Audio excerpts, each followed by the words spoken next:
जय हिंद साथियों। इसके पहले 3 वीडियो मैं बना चुका हूं जिसमें यूपी लेखपाल चकबंदी परीक्षा 8/11/2015 शिफ्ट फर्स्ट और शिफ्ट सेकंड और इसके अलावा यूपी राजस्व लेखपाल परीक्षा 13/9/2015 शिफ्ट फर्स्ट, ठीक है, जो एग्ज़ाम हुआ था उसमें ग्राम समाज एवं विकास में जो भी प्रश्न आए थे उसको मैंने संपूर्ण हल कराया था और अन्य प्रश्न भी उससे रिलेटेड बताए थे साथियों, व्याख्या सहित। ठीक है, तो आइए साथियों, आज 13/9/2015 को जो सेकेंड शिफ्ट में पेपर हुआ था राजस्व लेखपाल का, उसमें जो सेकेंड शिफ्ट में ग्राम समाज एवं विकास के प्रश्न आए थे, आइए शुरुआत करते हैं। तो वीडियो को अभी आप लाइक और शेयर कर दीजिए तथा नए चैनल पर सब्सक्राइब करना ना भूलें साथियों।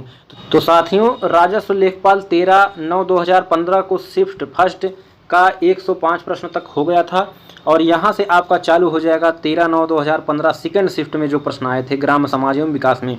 तो चलिए, सेकेंड शिफ्ट का पहला प्रश्न क्या आया हुआ था, कौन सी उपभाषा राज्य के पश्चिमी भागों रोहिलखंड और ऊपरी दोआब में बोली जाती है? तो इसका सही उत्तर आपका है ऑप्शन बी, खड़ी बोली। ठीक है, खड़ी बोली साथियों रोहिलखंड और ऊपरी दोआब में बोली जाती है। पश्चिमी उत्तर प्रदेश के बरेली, फर्रुखाबाद, रामपुर आदि को रोहिलखंड कहा जाता है। कौन कौन से जिले रोहिलखंड में आते हैं? बरेली, फर्रुखाबाद, रामपुर आदि जिले। अवधि कहाँ कहाँ बोली जाती है साथियों? लखनऊ, प्रतापगढ़, फैजाबाद आदि में बोली जाती है। इसको भी आप याद करिए कि अगर ये प्रश्न आया हुआ है तो ये भी प्रश्न पूछे जा सकते हैं आगे की परीक्षाओं में। तो लखनऊ, प्रतापगढ़, फैजाबाद आदि में क्या बोली जाती है? अवधि। ब्रजभाषा मथुरा, अलीगढ़, फिरोजाबाद आदि में बोली जाती है।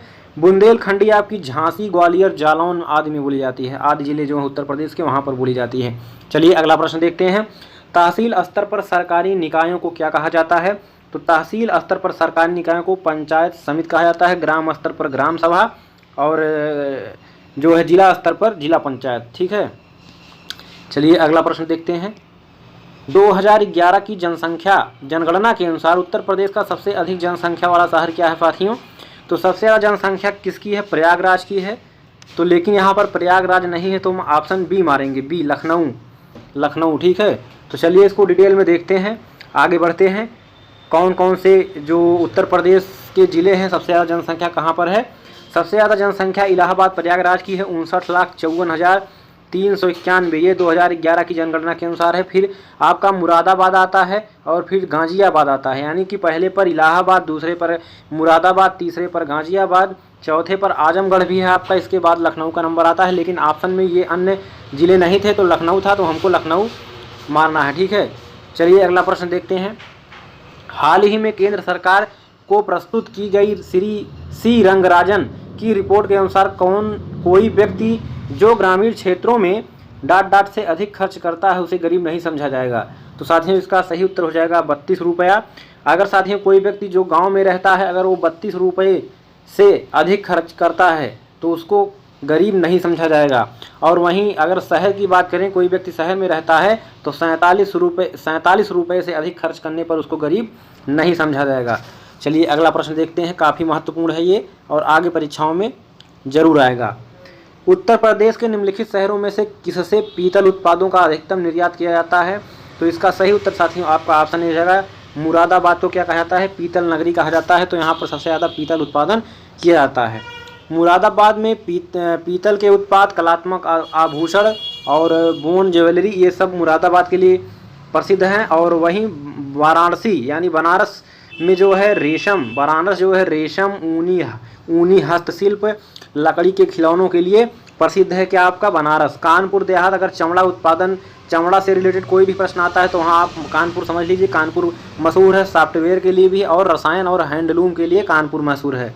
इसके अलावा लखनऊ किसके लिए? मिनीएचर पेंटिंग, फ्लोरिकल्चर, आयुर्वेदिक औषधियों, हर्बल औषधि के लिए क्या प्रसिद्ध है?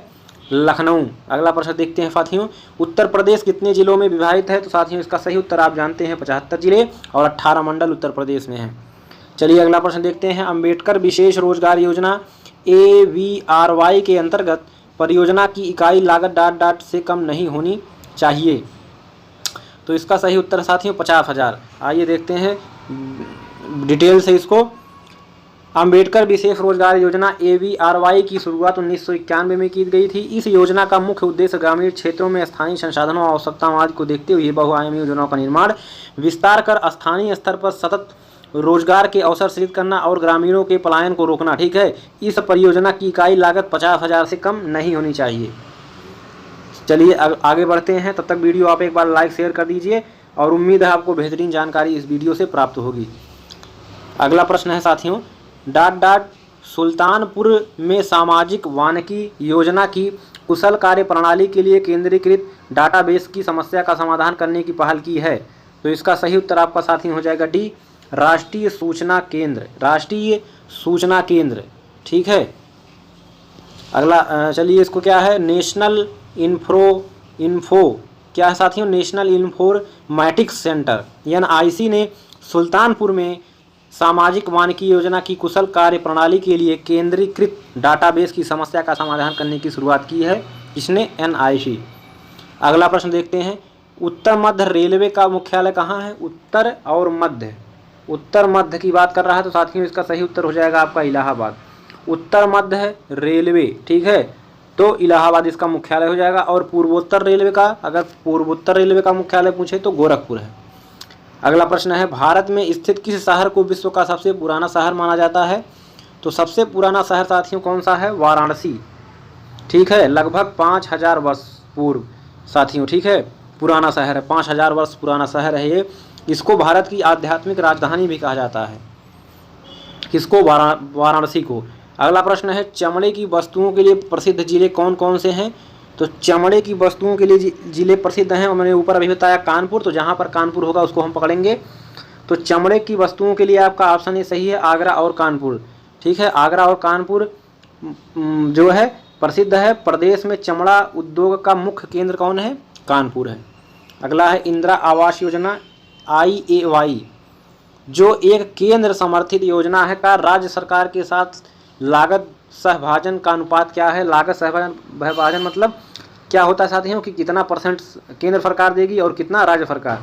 तो 75-25 का अनुपात, यानी कि रेशियो में जो है लागत का सहभाजन है, और 75% केंद्र सरकार देगी, 25% क्या कौन देगी? राज्य सरकार देगी, ठीक है। चलिए अगला प्रश्न देखते हैं साथियों। तो उम्मीद है आपको वीडियो अच्छा लगा होगा। अन्य वीडियो देखने के लिए चैनल के डिस्क्रिप्शन में जाएं, वहां से आपको लिंक मिल जाएगा। अगला प्रश्न है, भू कृषि का रिकॉर्ड कौन सा है? भू कृषि का रिकॉर्ड कौन सा है? तो आपका ऑप्शन हो जाएगा गिरदावरी। साथियों गिरदावरी, भू कृषि का रिकॉर्ड गिरदावरी कहलाता है। यह एक प्रकार का फसल सर्वे है साथियों। क्या है?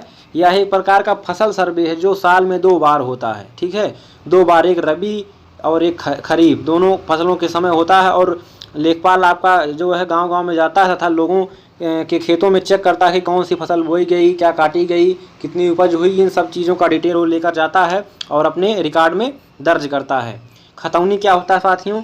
खतौनी देख लेते हैं। एक किसान के पास कुल कितनी भूमि है, इसका इंद्राज खतौनी में होता है। यानी कि एक किसान के पास कितनी भूमि है, कहाँ कहाँ पर है, वो सब इस खतौनी में दर्ज रहता है। जमाबंदी, रिकॉर्ड ऑफ राइट्स, किसान की समस्त कृषि भूमि का विवरण एक ही रजिस्टर में होता है। मान लीजिए कोई एक किसान है, उसकी एक दूसरे गांव में ज़मीन है, एक जहां वहाँ रहता है वहाँ ज़मीन है, एक शहर में ज़मीन है।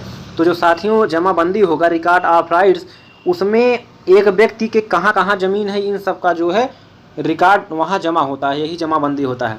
चलिए अगला प्रश्न देखते हैं। एक बिस्वा का 1 बीघा से अनुपात क्या है? तो साथियों आपको पता है 1 बिस्वा बराबर होता है कितना? 20। 1 बीघा बराबर कितना होता है साथियों? 20 बिस्वा। 1 बीघा बराबर 20 बिस्वा, तो अनुपात कितना हो जाएगा? 1:20। तो कौन सा ऑप्शन सही हो जाएगा? डी वाला आपका ऑप्शन बिल्कुल करेक्ट हो जाएगा। अगला प्रश्न है आपका, 1 एकड़ कितने वर्ग गज के बराबर होता है? तो 1 एकड़ बराबर साथियों 48-40 वर्ग गज, यानी कि 4840 वर्ग गज होता है। 1 बीघा बराबर 3025 वर्ग गज, 1 एकड़ बराबर 1.6 बीघा, 1 हेक्टेयर बराबर 3.95 बीघा होता है। नोट कर लीजिए। चलिए अगला प्रश्न देखते हैं। NREGP का पूर्ण रूप क्या है? तो इसका सही साथियों उत्तर हो जाएगा आपका ऑप्शन सी, राष्ट्रीय ग्रामीण रोजगार गारंटी कार्यक्रम। तो एन से साथियों नेशनल, आर से रूरल, ई से एम्प्लॉयमेंट, जी से गारंटी, पी से प्रोग्राम। टोटल आपको हो जाएगा क्या? National rural employment guarantee program. तो NREGP का यही पूर्ण रूप है। आइए इसको डिटेल से समझते हैं क्या है। ठीक है, इस योजना का शुभारंभ साथियों डॉक्टर मनमोहन सिंह ने 2 फरवरी 2006 को शुरुआत इसका किया था। किसका? NREGP का। ठीक है, आंध्र प्रदेश के अनंतपुर जिले के बंदापल्ली गांव में किया था। प्रारंभ में यह योजना साथियों कितने जिलों में? 200 जिलों में शुरू की गई थी। 1 अप्रैल 2008 को इसका विस्तार कर पूरे देश में विस्तार कर दिया गया। वर्ष 2009 में केंद्र सरकार द्वारा इसका नाम बदलकर क्या कर दिया गया साथियों? महात्मा गांधी राष्ट्रीय ग्रामीण रोजगार गारंटी अधिनियम MGNREGA, मनरेगा जिसको कहते हैं। ठीक है, इसमें साथियों 100 दिनों, प्रत्येक परिवार के कम से कम एक सदस्य को 100 दिन का काम, अब कितना हो गया है? 150 दिन। मतलब इस गारंटी है कि इतना दिन आपको कार्य जरूर मिलेगा, अगर नहीं मिलता है तो आपको उसका पैसा मिलेगा। अगला प्रश्न देखते हैं। जिला अस्पतालों के लिए भारतीय लोक स्वास्थ्य मानकों के अनुसार 10 लाख जनसंख्या वाले प्रत्येक जिले में कम से कम कितने बिस्तर होने चाहिए? तो आपका ऑप्शन सही रहेगा 300 बिस्तर। ठीक है, चलिए अगला प्रश्न देखते हैं। अगला प्रश्न क्या है साथियों? घरेलू व्यक्तिगत और सौर जल हीटर के लिए आर्थिक सहायता योजना के अंतर्गत उत्तर प्रदेश राज्य में क्या प्रोत्साहन दिया जाता है? तो साथियों आपको बट्टा, यानी कि बट्टा दिया जाता है। बट्टा मतलब क्या होता है? एक प्रकार से छूट ही होता है। तो घरेलू व्यक्तिगत और सौर जल हीटर के लिए आर्थिक सहायता योजना के अंतर्गत उत्तर प्रदेश राज्य में बट्टा प्रोत्साहन दिया जाता है। अगला प्रश्न है, उत्तर प्रदेश की प्रमुख व्यावसायिक फसल क्या है? तो उत्तर प्रदेश की प्रमुख व्यावसायिक फसल क्या है साथियों? गन्ना है। ठीक है, प्रदेश के कुल कृषि योग्य भूमि पर लगभग 13% भाग पर गन्ने की खेती की जाती है और उत्तर प्रदेश में सबसे अधिक चीनी मिलें भी हैं। अगला प्रश्न है, एक ग्राम में ग्राम के वार्डों से चुने हुए कितने सदस्य होते हैं जिन्हें पंच कहा जाता है? तो आपका ऑप्शन बी हो जाएगा 7 से 17 सदस्य चुने होते हैं जिन्हें हम पंच कहते हैं। अगला प्रश्न देखते हैं। उत्तर प्रदेश के उच्च न्यायालय के मुख्य न्यायाधीश की नियुक्ति कौन करता है? तो भारत का राष्ट्रपति करता है। किसी भी राज्य का जो उच्च न्यायालय होता है उसमें जितने भी न्यायाधीश होंगे उन सभी की नियुक्ति राज्यपाल की अनुशंसा पर कौन करेगा? राष्ट्रपति ही करता है। ठीक है, और सर्वोच्च न्यायालय यानी कि SC का भी जो होगा मुख्य न्यायाधीश, उसकी भी नियुक्ति कौन करेगा? राष्ट्रपति ही करता है। ठीक है, चलिए अगला प्रश्न क्या है?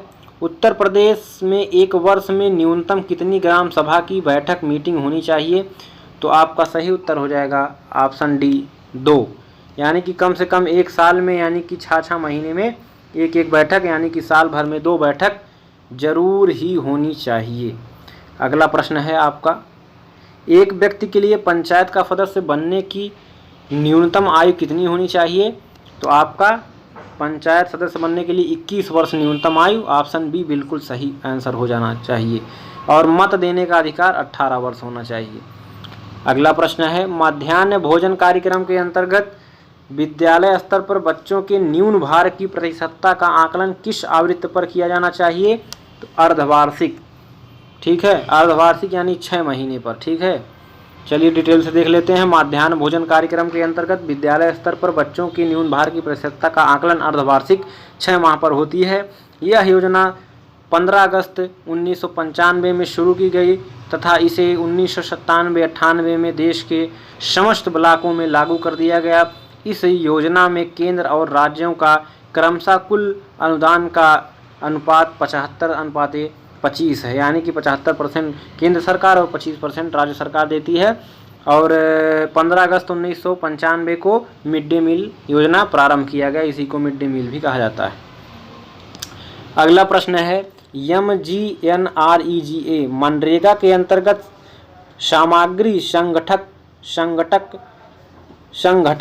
के मामले में केंद्र और राज्य सरकारों द्वारा किए गए निधिकरण का अनुपात होता है। तो इसका ऑप्शन 75:25 हो जाएगा। अभी आपने कई जगह देखा है। ठीक है, चलिए अगला प्रश्न देखते हैं। यहाँ से साथियों आपका लेखपाल परीक्षा भर्ती परीक्षा 2008 के प्रश्न आ गए हैं, तो इसको अगली वीडियो में हम देखेंगे। तो तब तक के लिए नमस्कार। अगली वीडियो में मुलाकात होगी। वीडियो को लाइक शेयर करना ना भूलें।